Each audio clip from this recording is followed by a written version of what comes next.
وسلام على الذين اصطفى أما بعد أعوذ بالله من الشيطان الرجيم بسم الله الرحمن الرحيم فليعبدوا رب هذا البيت سبحان ربك رب العزة عما يصفون وسلام على المرسلين والحمد لله رب العالمين اللهم صل على سيدنا محمد وعلى آل سيدنا محمد وبارك وسلم اللهم صل على سيدنا محمد وعلى آل سيدنا محمد وبارك وسلم اللهم صل على سيدنا محمد وعلى آل سيدنا محمد وبارك وسلم. اس عاجز کی بچپن کی زندگی کا ایک واقعہ ہے. شاید پرائمری اسکول میں یا جب پڑھتا تھا جب بھی اپنی والدہ ماجدہ کو دیکھتا تو وہ نماز پڑھتی تو اس کے بعد ان کے پاس ایک تسبیح تھی. اس تسبیح کو وہ ایک آنکھ بند کر کے اور دوسری آنکھ سے اس کے اندر کچھ تھوڑا سا بنا ہوا تھا بڑی دیر تک بیٹھ کے دیکھتی رہتی تھی. پھر اس کے بعد رو رو کے دعا مانگتی تھی. ناسمجھی کی عمر تھی, ہمیں پتہ نہیں چلتا تھا, لیکن اتنا پتہ چلتا تھا کہ ہر نماز کے بعد وہ کچھ اس تصویر میں سے دیکھتی. جب کچھ عمر بڑھی, سمجھ لگی, تو ایک دن امی سے پوچھا, امی آپ کیا دیکھتی ہیں؟ انہوں نے کہا بیٹے آنکھ بند کرو. اب اتنی چھوٹی عمر تھی کہ جس آنکھ سے دیکھنا تھا میں نے وہ بند کر لی. اس نے کہا نہیں دوسری بند کرو. اب تھوڑی دیر لگی, جب اس آنکھ کو بند کر کے دوسری آنکھ سے دیکھا اور اس تصویر کا وہ جو اوپر ہوتا ہے چھوٹا سا محراب کا بنا ہوا, تو دیکھا کہ ایک آدمی حجر اسود کو بوسہ دے رہا ہے. پہلے زمانوں میں جب ویڈیو, تصویریں, اسکرینیں یہ سب خواص سے نہیں ہوتی تھی, آنکھ چیز ہوتی تھی, تو کچھ لوگوں نے تصویر کے اس لکڑی کے محراب کے اندر ایک چھوٹی سی یہ تصویر کہیں سے ڈالی ہوئی ہے. تو جو حاجی یہاں سے جاتا تھا وہ تو لے کے جاتا تھا. تو کبھی اس میں حجر اسود کو بوسہ دینے کی تصویر ہوتی تھی, کبھی مسجد نمرہ, کبھی مسجد خیف, یا کبھی بیت اللہ کے طواف کا منظر. کس قسم کی چند تصویریں ہوتی تھی. اور جس کے پاس جو تصویر آتی تھی پھر وہ حسرت کے ساتھ, آرزوؤں کے ساتھ, امنگوں کے ساتھ اس کو دیکھتا تھا. تو والدہ ماجدہ بھی اسی طرح پہلے اس کو کافی دیر بیٹھ کے دیکھتی تھی, پھر اللہ کے حضور دعا مانگتی تھی کہ اللہ مجھے اپنا گھر دیکھنے کی شہادت تھا. تو چونکہ اپنی والدہ کو اس چھوٹی عمر میں روتے دیکھا, آنسو بہاتے دیکھا, تو طبعی طور پر, فطری طور پر دل میں ایک امنگ رہی شروع سے کہ ہم بھی اللہ کا گھر دیکھیں. یہ تو ایک والدہ کی بات ہے. دیکھا جائے تو پتہ نہیں لاکھوں ایسی خواتین ہوں گی, لاکھوں ایسے مرد ہوں گے جن کے دلوں میں یہ حسرت, تمنا انگڑائیاں لیتی ہوگی, بیدار ہوتی ہوگی کہ اللہ ہمیں بھی اپنا گھر دیکھنے کی توفیق عطا. اور ان میں سے کئیوں کو یہ سعادت نصیب ہو گئی ہوگی, اور کئی اسی حسرت کو لے کر اس دنیا سے چلے گئے. بہرحال یہ اللہ رب العزت کا کتنا کرم, کتنی مہربانی ہے کہ اللہ رب العزت نے آج ہمیں جیتے جاگتے اپنے اس گھر کو دیکھنے کے لیے یہاں قبول کروایا. جتنا اللہ رب العزت کا ہم شکر ادا کریں اتنا ہی کم ہے. ہم تو شکر بھی ادا نہیں کر سکتے, مگر اللہ رب العزت کا کرم دیکھیے اس کی رحمت کی نظر پڑ جاتی ہے تو ہم جیسے گنہگاروں کو، خطاکاروں کو، غافلوں کو اللہ رب العزت اپنے گھر کی طرف کھینچ لیتے ہیں کہ شاید یہ میرے بندے یہاں آ کر بندے بن جائیں. کہتے ہیں نا ایک دوسرے کو بندے کا پتر بن، تو اسی لیے اللہ نے ہمیں بھی کھینچ لیا کہ شاید یہاں آ کے یہ بندے کے پتر بن جائیں، نیک بن جائیں، خطاؤں کو، گناہوں کو، خلاف شرع کاموں کو، بری عادتوں کو، اندر کے جتنے بھی لگائے ہیں شاید ان سب کو یہاں آ کے یہ چھوڑ دیں اور یہ میرے عبادت گزار بندوں میں سے، عباد الرحمان میں سے بن جائیں، اللہ کے بندے بن کر واپس. تو اللہ رب العزت نے ہمیں یہ توفیق عطا کر. یہ وہ پیغام ہے جو یہاں سے چلا برکت توحید سے پوری دنیا کے اندر پھیلا. چنانچہ بیت اللہ شریف اور کوہ صفا اس کے درمیان میں ایک گھر تھا. ویسے رہنے والوں کے لیے تو وسیع تھا. وہاں پر قبیلہ بنو مخزوم کا ایک نوجوان رہتا تھا. یہ بنو مخزوم قبیلہ امیر قبیلوں میں سے مشہور تھا. جیسے بعض خاندان امیر خاندان مشہور ہوتے ہیں، تو بنو مخزوم کے لوگ امیر لوگ تھے. علاقے کے لوگوں میں ان کا ایک مقام تھا، ان کی ایک پے تھی. تو ایک نوجوان تھا، عمر اس کی 20 سال کی، نام اس کا تھا ارقم. یہ مکان اس کا تھا. کلمہ پڑھا. کلمہ پڑھنے کے بعد اس نے نبی علیہ السلام کی خدمت میں عرض کیا کہ اے اللہ کے پیارے حبیب صلی اللہ علیہ وسلم، آپ کا گھر تو حرم سے تھوڑا سا فاصلے پر ہے، کیونکہ جہاں ہم آج ہیں بالکل اس کے قریب قرب جوار میں خدیجۃ الکبریٰ رضی اللہ تعالی عنہا کا گھر تھا. اور نبی علیہ السلام کی اس وقت جو قیامت گاہ تھی، اقامت گاہ، وہ وہاں تھی. یہاں سے جانا پڑتا تھا اور درمیان میں کئی بازار تھے اور جگہ تھی جہاں سے گزر کے جانا پڑتا تھا. اب حرم محترم کے اندر بیٹھ کر دین کی تعلیم دینا اس وقت بہت مشکل تھا. کفار کا ہوش تھا، غلبہ تھا، بات نہیں کر سکتے تھے، جان کا خوف تھا، ڈر تھا. تو یہ گھر چونکہ حرم کے بالکل قریب پڑتا تھا، تو اس نے کہہ دیا کہ اللہ کے نبی آپ میرے گھر سے سیکھ لائیں. چنانچہ اللہ کے پیارے حبیب صلی اللہ علیہ وسلم نے اس دار ارقم کو اپنے اس مجلس کے لیے قبول کروا دیا.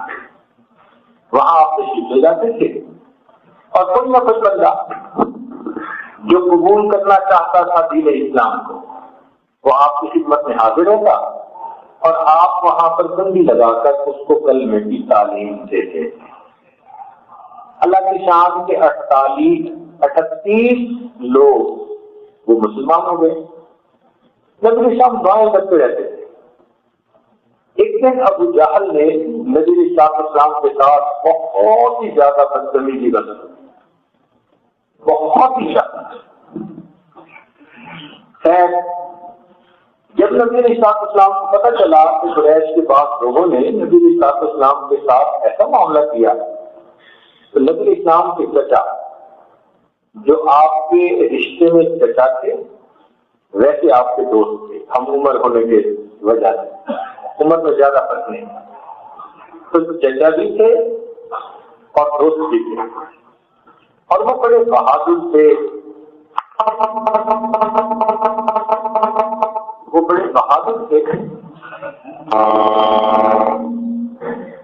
اور شکار کھیلا کرتے تھے. نشانہ ان کا بہت ہی اعلیٰ تھا. شکار کھیلنے گئے ہوئے تھے. جب واپسی آئی تو ان کو گھر سے پتہ چلا کہ آج تو بھتیجے کے ساتھ یہ ہوا. تو ایک فطری غیرت ہوتی ہے نا، سیم بلڈ ہو تو بندے کو محسوس ہوتا ہے، تکلیف ہوتی ہے. تو وہ اپنے گھر سے اٹھے اور آ کے انہوں نے قریش کے وہ سردار جنہوں نے بدتمیزی کی تھی ان کو ڈانٹا پٹی کی اور مارا بھی گئی. اور جہاں انہوں نے مارا تھا اسی جگہ ان کے سر سے ٹھوکر لگائی. ٹھوکر لگانے کے بعد پھر وہ اپنے بھتیجے کی تلاش میں نکلے تو پتہ چلا کہ وہ دار ارقم وہاں گئے اور انہوں نے آ کے اپنی ہمدردی کا اظہار کیا اور کرنے کے بعد خوشخبری سنائی کہ میں بھی کلمہ پڑھ کر مسلمان ہونا چاہتا ہوں. یہ 39ویں مسلمان نمبر کے حساب سے، عدد کے حساب سے 39واں نمبر ان کا تھا. نبی علیہ السلام کو ان کے اسلام سے بہت خوشی ہوئی، مگر پھر بھی نبی علیہ السلام دعا مانگتے تھے کہ اللہ عمر بن خطاب کے ذریعے سے یا عمر بن ہشام کے ذریعے سے اللہ اس دین اسلام کو سربلندی عطا فرما، کیونکہ یہ دو شخصیتیں ایسی تھیں جو بڑی قداور تھیں، اور اگر ان میں سے کوئی ایک مسلمان ہو جاتا تو پھر دوسرے لوگ مسلمانوں کے ساتھ زیادتی نہ کرتے. اور وہی ہوا کہ اگلے دن اللہ کے پیارے حبیب صلی اللہ علیہ وسلم کی یہ بھی دعا قبول ہوئی اور عمر بن خطاب رضی اللہ تعالیٰ عنہ وہ نبی اسلام کی خدمت میں آئے. پیچھے کا واقعہ آپ سن چکے ہوں گے کہ اپنی ہمشیرہ کے ساتھ جو معاملہ ہوا. جب وہ دروازے پر آئے تو دروازہ کھٹکھٹایا. ایک صحابی نے دیکھا، وہ حیران ہوا، کہنے لگا تو عمر ہے، ہاتھ میں تلوار بھی ہے. تو امیر حمزہ رضی اللہ تعالیٰ میں کھڑے ہوئے، کہنے لگے کہ اس کو آنے دو، اگر اچھی نیت کے ساتھ آیا ہے تو ہم اسے استقبال کریں گے، کچھ اور ارادہ لے کے آیا ہے تو حمزہ موجود ہے. جب دروازہ کھولا تو اس وقت عمر بن خطاب نانوں کا تو معاملہ ہی بدلا ہوا تھا، دل کی دنیا بدل چکی تھی. آ کر بیٹھے اور کہنے لگے جی کہ میں تو کلمہ پڑھ کے مسلمان ہونا چاہتا ہوں. مسلمانوں کو اتنی خوشی ہوئی کہ انہوں نے اللہ اکبر کا نعرہ بلند کیا. اللہ کے پیارے حبیب صلی اللہ علیہ وسلم کو کتنی خوشی ہوئی ہوگی. خیر اس کے بعد عمر نانوں نے یہ عرض کیا کہ اللہ کے پیارے حبیب صلی اللہ علیہ وسلم اب تک آپ کنڈی بند کر کے تعلیم دیتے رہے، اب عمر مسلمان ہو. میری غیرت ایمانی برداشت نہیں کرتی کہ ہم اس طرح چھپ کے اللہ کی عبادت حرم کریں. چنانچہ وہ نبی علیہ السلام کے کہنے پر آئے اور حرم میں آ کر انہوں نے اعلان کیا کہ عمر مسلمان ہو چکا ہے. اے قریش مکہ، تم میں سے جو اپنی بیوی کو بیوہ کروانا چاہے اور اپنے بچوں کو یتیم کروانا چاہے وہ ذرا عمر کے سامنے ہے. اب کسی میں اس کی ضرورت تو نہیں تھی. چنانچہ نبی علیہ السلام نے عمر بن خطاب ناموں کو فاروق کا لقب عطا کیا، فرق بین الحق والباطل کرنے والے.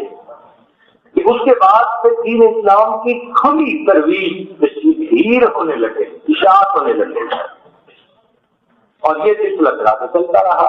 الحمدللہ آج اس وقت یہ پوری دنیا کے اندر اللہ نے پھیلا، مشرق مغرب شمال جنوب ہر طرف وہ اللہ کے بندے جن کے دل میں اللہ کی محبت کی شمع جل رہی. بالخصوص حج کے موقع پر وہ کھچ کھچ کے یہاں آتے، کتنے اس میں سے اللہ اپنے محبت کرنے والے. چنانچہ حضرت مولانا حسین مرسی رحمۃ اللہ علیہ کے بارے میں لکھا کہ جب شروع میں ان کے لیے ابھی حجاز کا راستہ نہیں کھلا تھا، دل میں بہت زیادہ محبت تھی. تو جب ذی الحجہ کے ایام آتے تو حضرت بہت بے قراری میں وقت گزارتے، کھانا کھانے بیٹھتے،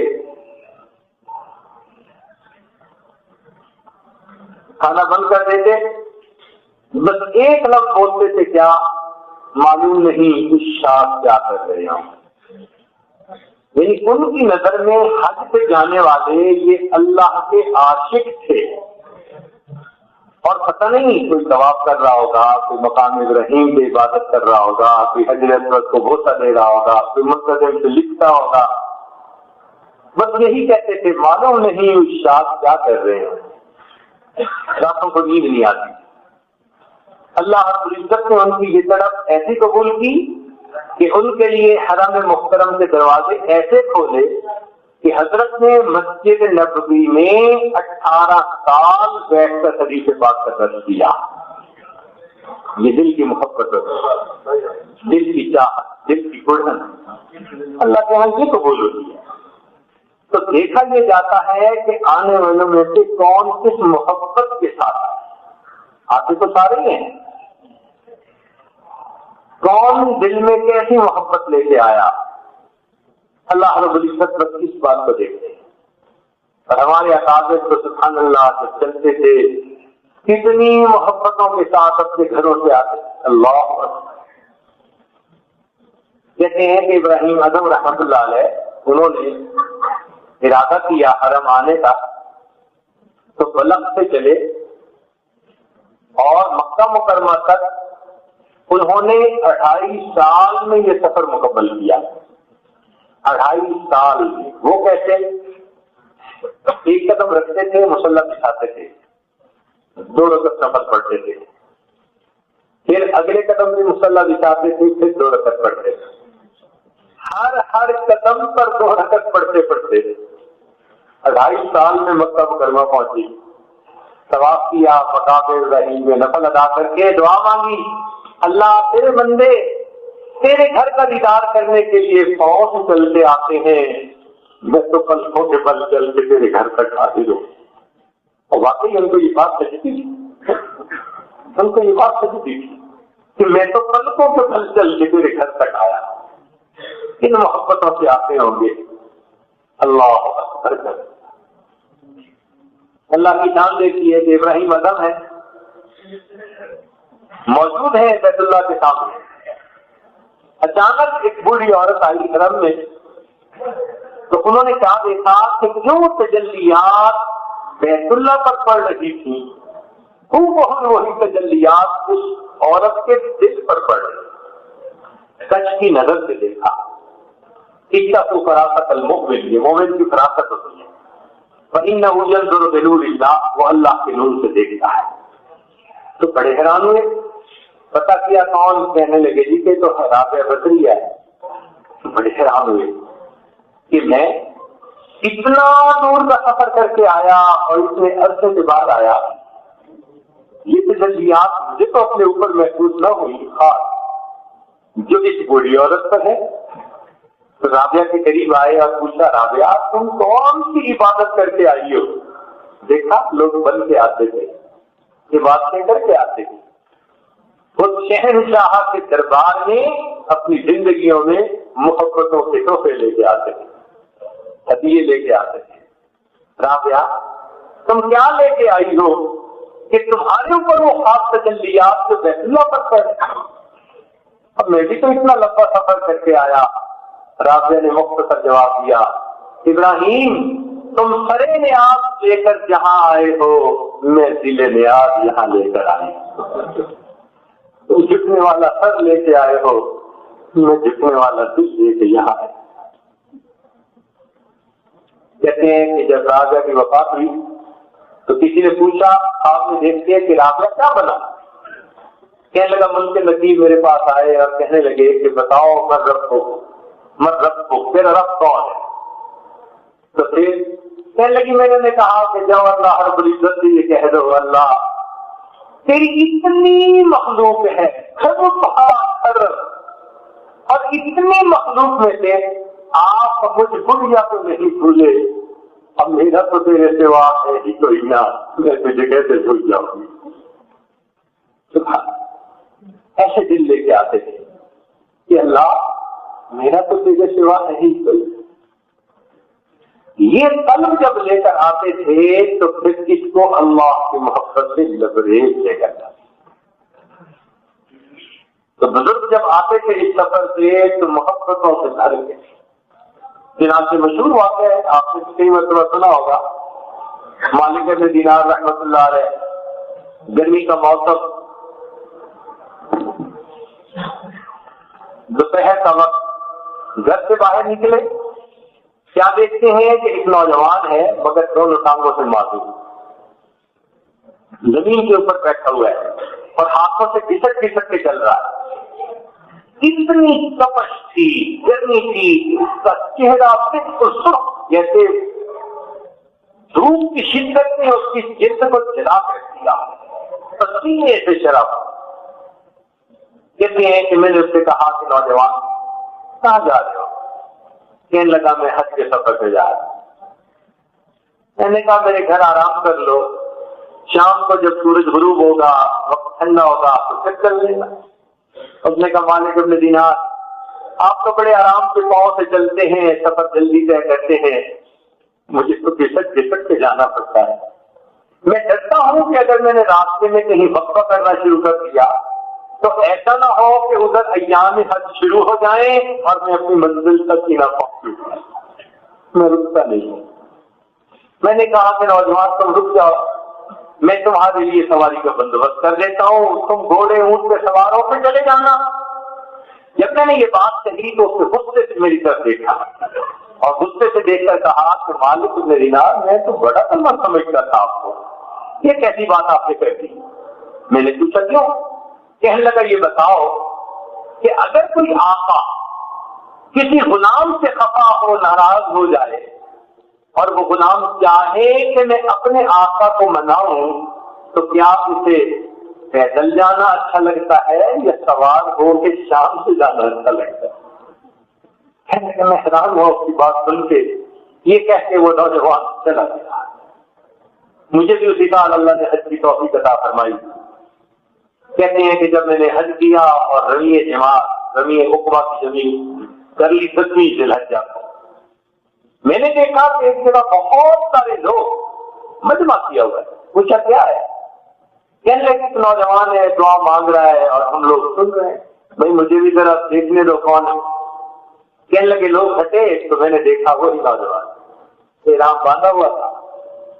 اللہ سے گفتگو، محض گفتگو، میرے مولا تیرا کرم، تیرا احسان، تیری مہربانی، میں نے تیرے گھر کا بھی دیدار کیا، میں نے مقام ابراہیم سے نفل بھی پڑھ لیے، اللہ میں نے عرفات میں جا کر وقوف بھی کیا، مزدلفہ کا وقوف کر لیا۔ اے اللہ اب میں نے کنکریاں مار کر شیطان سے اپنی نفرت اور بیزاری کا اظہار بھی کر دیا، اب قربانی کا وقت آ گیا۔ جتنے لوگ میرے گرد کھڑے ہیں سب صاحب استطاعت ہیں، اللہ کے جائیں گے جانوروں کو قربان کریں گے۔ تو جانتا ہے فقیر آدمی ہوں، احرام کے سوا میرے پاس کچھ نہیں۔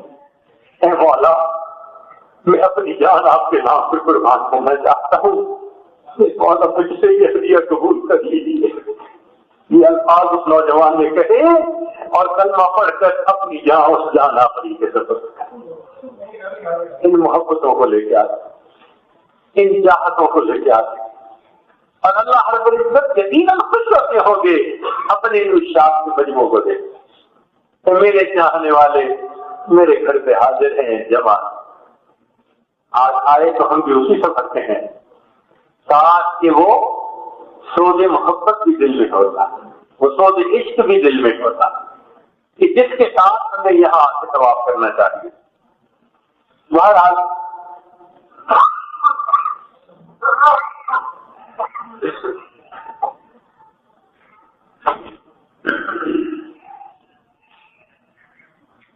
اب ایک ہے بیت، گھر، حاصل بیت، اور ایک ہے رب حاصل بیت، اس گھر کا رب۔ یہ الگ الگ چیزیں۔ حاصل بیت ایک مکان ہے اور رب البیت اس میں مکین کی معنی ہے، جیسے ایک جسم اور ایک روح۔ جسم مکان کی مانند ہے اور روح اس میں مکین کی مانند ہے، یا یوں سمجھ لیجیے کہ جیسے ایک حرف ہوتا ہے، لفظ ہوتا ہے، اور ایک اس کے معانی ہوتے ہیں۔ لفظ وسیلہ ہوتا ہے اس معنی کو سمجھنے کا، مقصود معنی ہوتے ہیں۔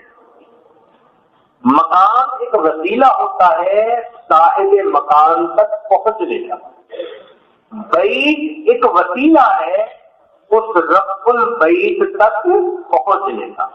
یہ مرکز محسوس اللہ نے عطا کر دیا، جس کو ہم دیکھ سکتے ہیں، لپٹ سکتے ہیں، غلاف پکڑ سکتے ہیں، اپنے جذبہ محبت کو پورا کر سکتے ہیں۔ مگر مقصود مکان تو نہیں ہے نا، مقصود تو مکی ہے. جیسے کلام سے متکلم کی شخصیت جھلکتی ہے، ایسے ہی اس مکان سے اس مالک الملک کی عظمت اور ہیبت سبقتی ہے. چنانچہ ایک شاعرہ گزری ہے دیوبند مخفی، فارسی کے اشعار کہا کرتی تھی، نیک باپ کی بیٹی تھی. اس کے زمانے میں ایران کا ایک شاعر تھا جس نے ایک مصرع کہا، مگر شعر مکمل نہیں ہوتا تھا. مصرع اس نے یہ کہا، در ابلق کتے تمدیدہ موجود. در ابلق ایک موتی ہے جو سفید ہوتا ہے اور اس میں ہلکی سی سیاہی کی ایک لکیر ہوتی ہے، اور وہ سیاہی کی لکیر اس کے حسن کو دوبالا کر دیتی ہے، بہت انوکھا اس کے اندر حسن آ جاتا ہے. تو اس نے یہ شعر کہا کہ در ابلق کتے تمدیدہ موجود. در ابلق کس نے دیکھا، بہت کم ہوتا ہے. اب دوسرا مصرع اس کے ساتھ جڑتا نہیں تھا. بڑے شعراء نے دوا آزمائی کی مگر نہیں بنا. مخفی کو کسی نے بتا دیا دیوبند صاحب، اس نے شعر مکمل کر دیا. اس نے کہا کہ در ابلق کتے تمدیدہ موجود مگر اشک بتان چشمہ آلود. کہ جو خوبصورت لوگ ہوتے ہیں اور ان کی سرمہ آلود آنکھیں ہوتی ہیں، جب وہ آنسو بہاتے ہیں نا تو ان کے آنکھوں کے ساتھ سرمے کی تھوڑی سی سیاہی شامل ہو جاتی ہے. وہ جو ان کی آنکھ سے موتی ٹپکتا ہے نا وہ در ابلق ہوتا ہے. اب معنی کے اعتبار سے ایسا یہ فٹ ہوا کہ جس نے بھی سنا حسد کر اٹھا. تو ایران کے شہزادے نے پھر پیغام بھیجا کہ جس شاعر نے یہ شعر مکمل کیا آپ بھیجیے، میں اس کو بہت انعام دینا چاہتا ہوں. اب دیوبند مثال کو اس کے والد نے کہا کہ میں نے تجھے کہا تھا کہ تم یہ شوق نہ کیا کرو، مشکل میں فساد ہوگی، اب بتاؤ.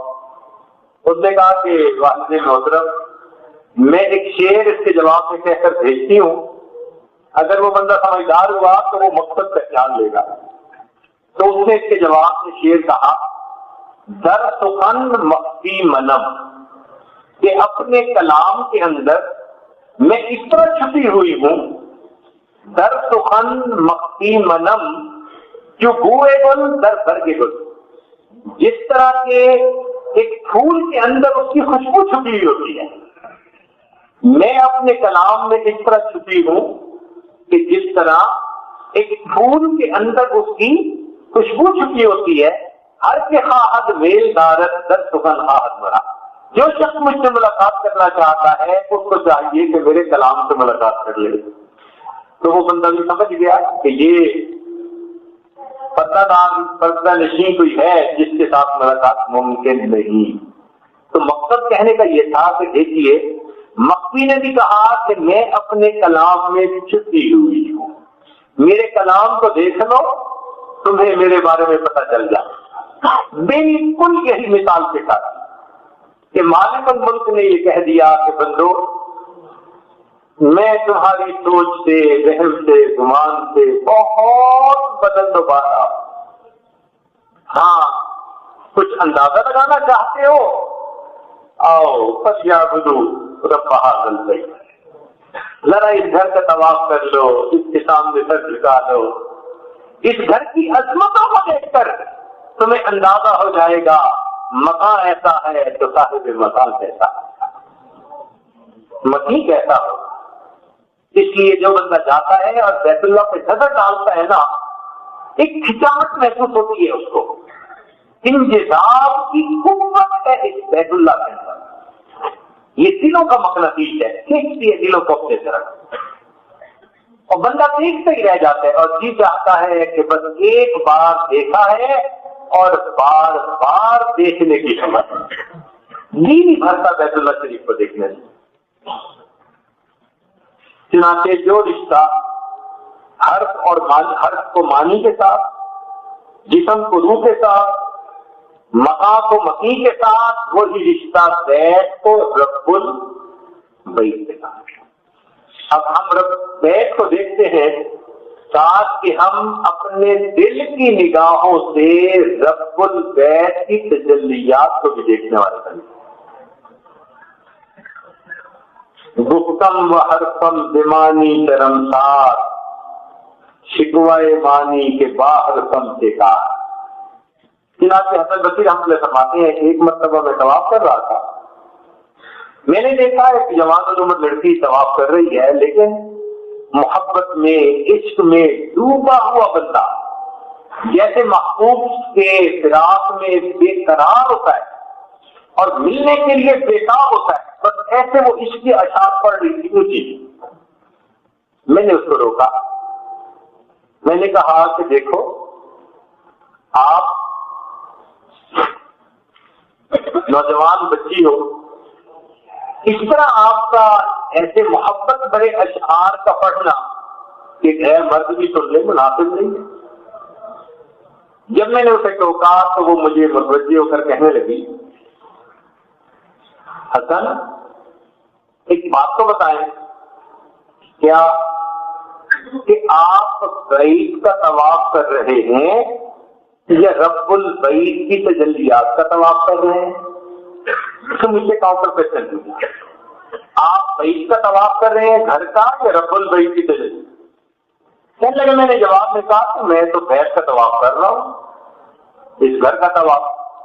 کہنے لگے، میری یہ بات سن کر وہ مسکرائی اور کہنے لگی، حسن جن کے دل پتھر ہوتے ہیں وہ پتھر کے گھر کا طواف کرتے ہیں، اور جن کے دل زندہ ہوتے ہیں وہ پھر رب البیت کی تجلیات کا طواف کر رہے ہیں۔ اللہ اکبر کبیرہ، یہ فرق ہے ہم میں اور اللہ والوں کے طواف۔ ہم بھی گھوم رہے ہوتے ہیں، قدم تو چلا رہے ہوتے ہیں، مگر ہمارا وجود بس بیت کا طواف کر رہا ہوتا ہے۔ اور جن کے دل میں اللہ رب العزت کی محبت بھری ہوتی ہے وہ لوگ پھر رب البیت کی ان تجلیات کا طواف کرتے ہیں۔ یہ تو وسیلہ ہے نا ظاہر میں مقام۔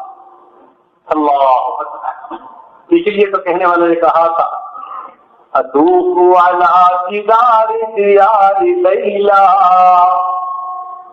میں لیلا کے گھر کا طواف کرتا ہوں۔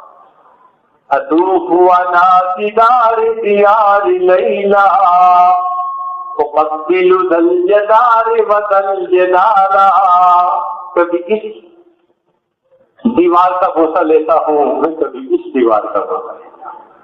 اللہ تیرے گھر کا طواف کرتا ہوں، کبھی ایک چکر کے بعد میں حجر اسود کا بوسہ لیتا ہوں، کبھی دوسرا چکر لگا کر پھر حجر اسود کا بوسہ۔ اطوف علی جدار دیار لیلا، اقبل ذل جدار وذل جدارا، وما حب الديار شغفنا قلبي ولكن حب من سكن الديار۔ ان دیواروں کی محبت نے میرے دل کو بے قرار نہیں کیا، بلکہ اس مکان کا جو مقیم ہے اس کی محبت نے میرے دل کو بے قرار کر رکھا۔ ہم بھی اسی محبت کے ساتھ اپنے پروردگار کے گھر کا طواف کریں۔ ہمارا مقصود یہ نظر آنے والا بیت نہیں، بلکہ نظر نہ آنے والا رب و حاصل بیت ہے، رب البیت ہے۔ تو مقصود اس پورے سفر کا کہ جس طرح اللہ کی تجلیات اس گھر پر ہے، اللہ اپنی رحمت سے وہی تجلیات ہمارے اس گھر پر بھی عطا کرتا ہے۔ وہی اصل مکان اور لا مکان ہے۔ اس لیے کہنے والے نے کہا تھا، حاضریم و دل بغائب بستہیم، میں حاضر ہوں مگر دل میں نے اس غائب کے ساتھ اپنا نتھی کر دیا ہے۔ یہ دنیا میں نظر نہیں آ سکتا، تو اس کی محبت سے ہم اپنے دل کو بھر لیں۔ کہنے والے نے کہا، رات دارو راز ما بیت الحرم سوزما انصازما بیت الحرم. اور یہی چیز ہے جو تمام انسانوں کو ایک نقطے کے اوپر اکٹھا کر سکتے ہیں. اللہ کے چاہنے والے ساری دنیا کے انسانوں کو ایک نقطے پر جمع کرنے کا طریقہ یہی کیا کہ ان کو اللہ کی محبت سے اکٹھا کر دو. عرب کے سوز میں ساز عجم ہے، حرم کا راز توحید امم ہے. ساری امت ایک ہو جائے گی، ساری امت اگر ہم اس گھر کی محبت پر اور صاحب البیت کی محبت پر ہم سب اکٹھے ہو.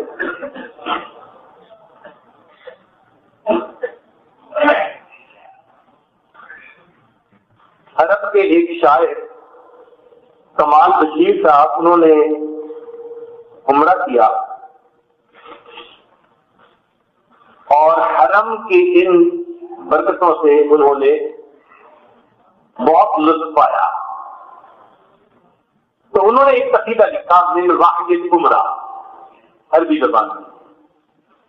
عجیب ان کے جذبات، کیفیات، احساسات اس میں منعکس ہوتے ہیں، ریفلیکٹ ہوتے ہیں کہ کس محبت کے ساتھ انہوں نے عمرہ کیا.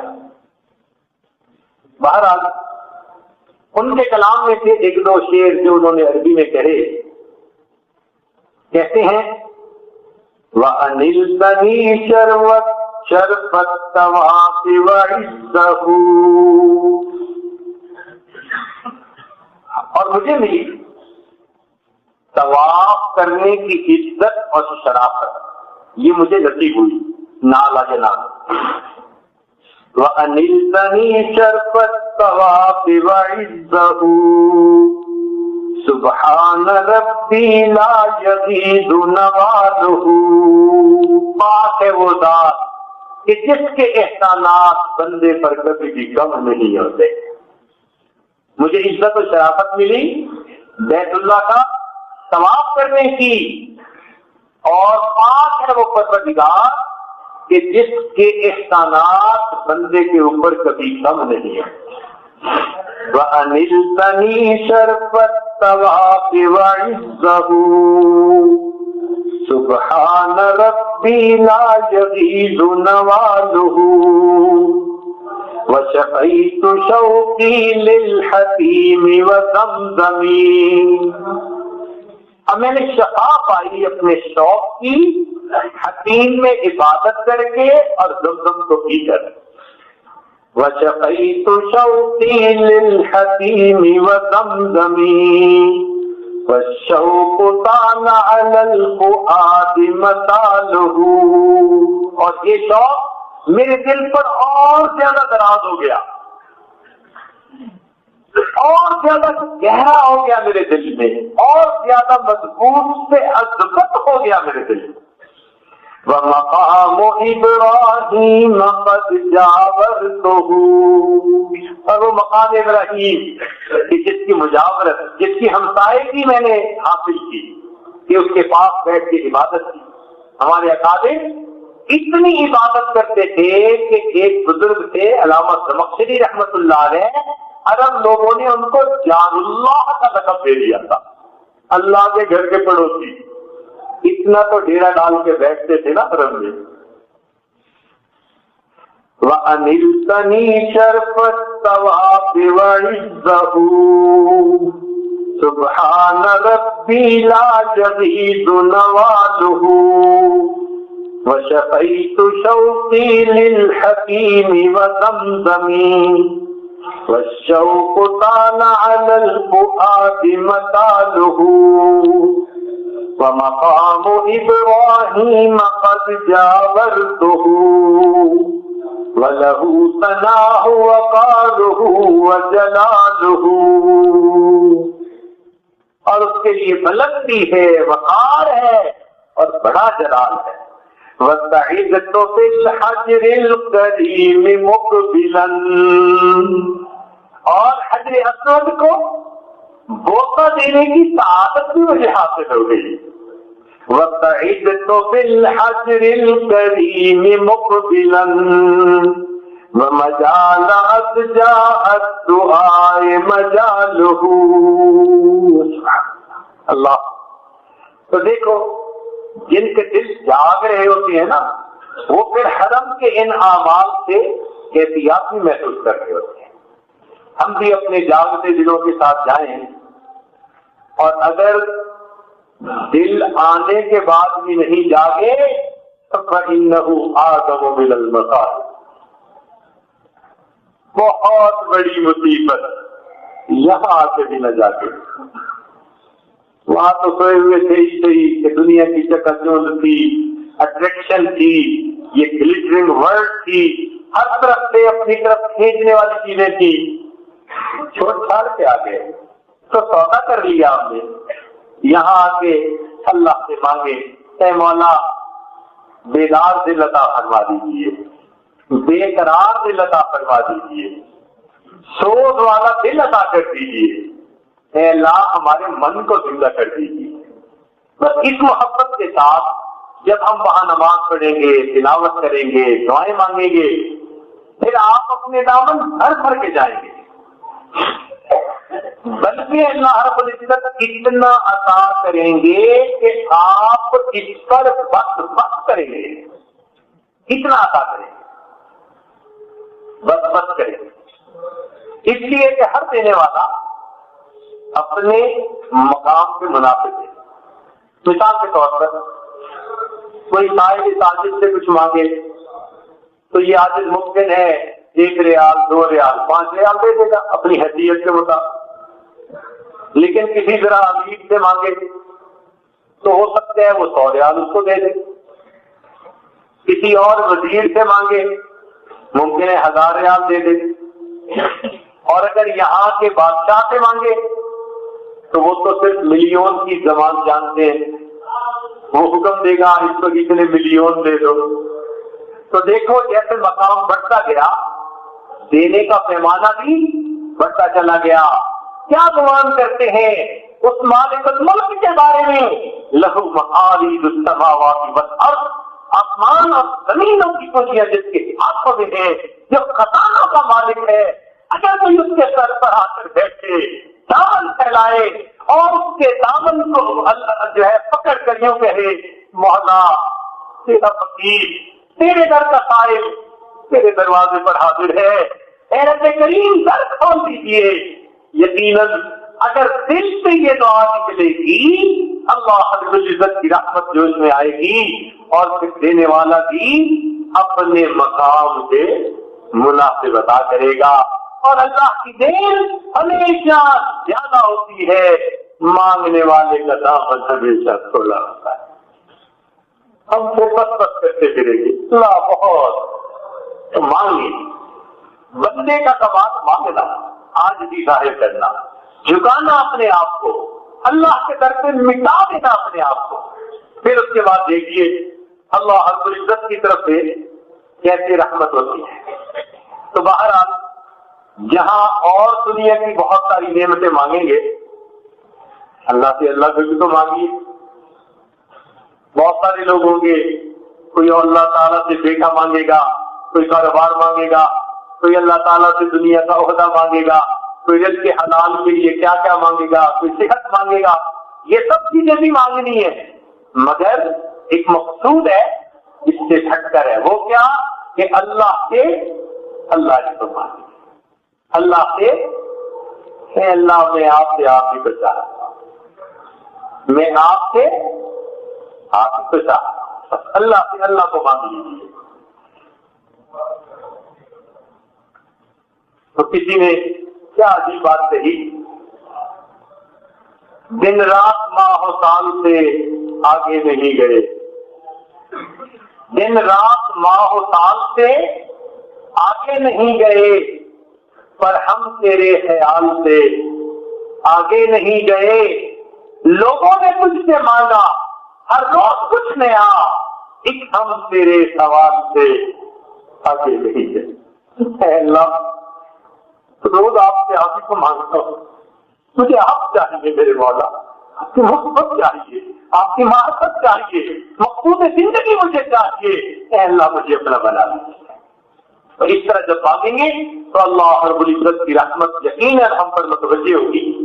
چنانچہ ایک شاعرہ گزری ہے قرۃ العین طاہرہ، فارسی میں انہوں نے اپنا کچھ کلام کہا، مگر ان کا کلام ایسا اچھا تھا کہ علامہ اقبال نے جاوید نامے میں ان کے کچھ اشعار کو خود شامل کر کے ان کا ریفرنس دیا۔ کسی نے اس فارسی کے اشعار کا کچھ اردو ترجمہ اور شعر کا دوسرا حصہ فارسی، اس کو ذرا بدلا اور اس محبت کو اس نے اللہ کی محبت پر چشمہ کرنے کی کوشش کی، تو وہ بات بڑی عجیب بن گئی۔ چنانچہ انہی اشعار پر آج کا یہ بیان آج ختم کرتا ہے۔ اس نے یہ کہا کہ اے محبوب، تیری محبت میں نے در در کی خاک چھانی، بہت تجھے ڈھونڈا، اب میرے دل کی حسرت یہ ہے کہ کوئی ایسا موقع ہو کہ میں آمنے سامنے بیٹھ کر تیرے سامنے اپنا حال دل بیان کروں۔ تو آج حجاج کسی کیفیت میں یہاں موجود ہے نا، اے اللہ خاک چھانتے پھر رہے ہیں، کبھی عرفات پہنچے، پھر راتوں رات مزدلفہ چلے، وہاں سے منا آئے، اللہ کبھی کنکریاں ماری، کبھی یہاں آ کر طواف زیارت کیا، تم بھی تو در بدر کی ٹھوکریں کھاتے پھر رہے ہیں نا میرے مولا، اس کے لیے تیری رضا سے۔ اللہ اکبر۔ تو عجیب وہ شعر فٹ ہوتے ہیں۔ چنانچہ کہنے والے نے کہا، تجھ سے اگر ہو گفتگو چہرہ بچہرہ روبرو، اللہ، تجھ سے اگر ہو گفتگو چہرہ بچہرہ روبرو، میں اپنا غم بیان کروں نکتہ بنکتہ منہ بمنہ، تجھ سے اگر ہو گفتگو چہرہ بچہرہ روبرو، میں اپنا غم بیان کروں نکتہ بنکتہ منہ بمنہ، تیرے فراق میں رواں آنکھوں کی راہ خون دل، تیرے فراق میں رواں آنکھوں کی راہ خون دل، دجلا بدجلا یم بیم چشمہ بچشمہ جو بجو، جامع میں اپنے یوں شوق کو تیرے بن لیا، یہ جامع اپنے بدن کے کپڑے۔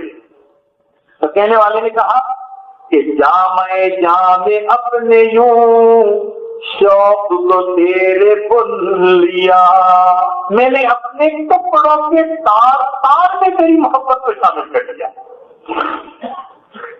جامع اپنے یوں شوق کو تیرے بن لیا، رشتہ برشتہ نق بنق دھاگا بدھاگا پھو بپھو، پایا نہ کچھ تیرے سوا دل پہ بہت نگاہ کی، اللہ یہ مقام ہمیں دے دے، پایا نہ کچھ تیرے سوا دل پہ بہت نگاہ کی، میں نے اپنے دل کو بہت پٹول کے دیکھا، کسی کونے میں کوئی غیر نہیں، میرے مولا کا ایک تو ہے، پایا نہ کچھ تیرے سوا دل پہ بہت نگاہ کی، صفحہ بصفحہ تے بتے پردہ بپردہ تو بتو، پھرتے ہیں صورت فقیر ہم تیری دید کے لیے، سائل پھر رہے ہیں، پھرتے ہیں صورت فقیر ہم تیری دید کے لیے، خانہ بخانہ در بدر کوچا بکوچا کو بکو۔